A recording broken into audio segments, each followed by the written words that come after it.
Remember that click-clack whir of the 16mm film projector? That sound meant adventure was about to begin. The teacher would roll in the big cart with the mysterious machine. It looked like it could launch a rocket, but it launched us into other worlds. We'd watch as the film was threaded, anticipation building. The lights would go down, the room would hush. Suddenly, the classroom felt magical. Threading the film was a careful ritual, almost like surgery. One wrong move, and the film could get chewed up. Everyone held their breath. This wasn't just pressing play, it was hands-on, it was art. After the movie, you had to rewind the film. No skipping this step. Sometimes you'd crank it by hand, racing the film from one reel to the other. The smell of the warm projector lamp, dust motes in the beam, the clunk of the film can. Every sense was involved. Watching a movie this way felt important, like a premiere. Whether it was a cartoon or a documentary, the setup made it special. In that little classroom, on a random afternoon, it was the event of the week. The ritual made the experience unforgettable.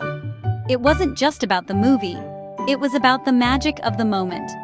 The projector turned ordinary days into something extraordinary.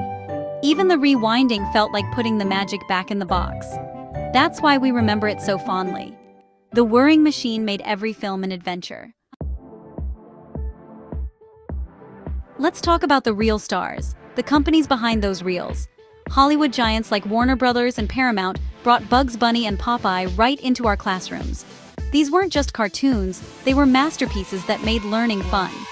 Then there were the educational film kings Coronet Films and McGraw-Hill. If you watched a school film from the 50s to the 80s, it was probably theirs. Coronet's social guidance films, like Shy Guy and Are You Popular, taught life lessons with a side of awkwardness. McGraw-Hill broke down big ideas into bite-sized 15-minute documentaries. Their narrators made you feel smarter just by listening. These films were the original explainers, YouTube before YouTube. And the cartoons, Looney Tunes, Popeye, Casper. They were fast, witty, and filled with music. These shorts were little works of art, making every classroom screening a treat. They brought Hollywood magic to our everyday lives. Handling 16mm film was an art form. You had to hold it by the edges. One fingerprint could ruin the show. Threading the projector was a careful dance leader strip, film gate, sprockets. Everything had to be just right. If you rushed, disaster struck.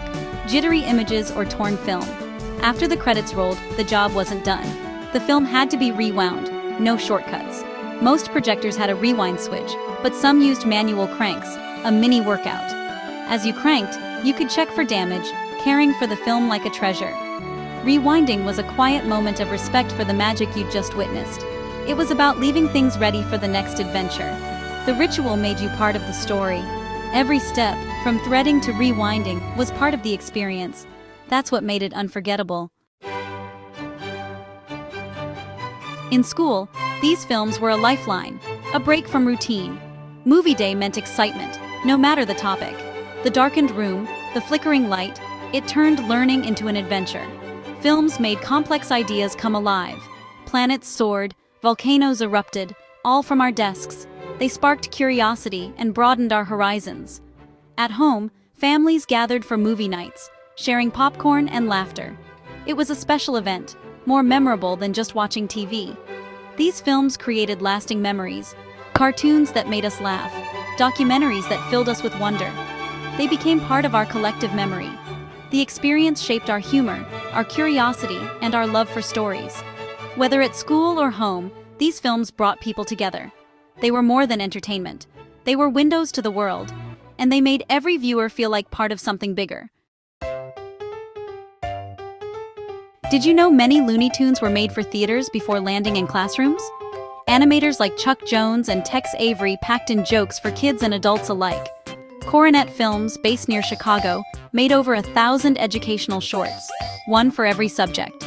Their formula: 11 minutes, a clear problem, a decision, and a resolution. 16mm refers to the film's width, introduced by Kodak in 1923 as a safer, affordable alternative to theater film. It democratized filmmaking. Suddenly, anyone could show a movie at home or school. And Mel Blanc, the man of 1,000 voices, brought Bugs Bunny and friends to life. After a car accident, he responded to doctors only in character, proof those cartoons were part of him. These films were more than reels. They were history, humor, and heart. That's what made them unforgettable. So why do we still love 16mm films in the digital age? They have a warmth and character you can't replicate, like vinyl records compared to MP3s. The flicker, the soft focus, the occasional pop, these imperfections are part of the charm. Collectors and enthusiasts keep the magic alive, restoring projectors and hosting screenings.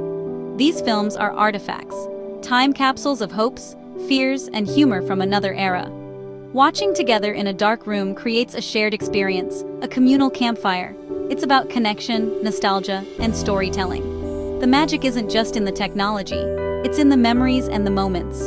As long as there's a projector and a reel, the magic will keep whirring and lighting up our world. These films remind us we're all in this together, and that's a story worth sharing.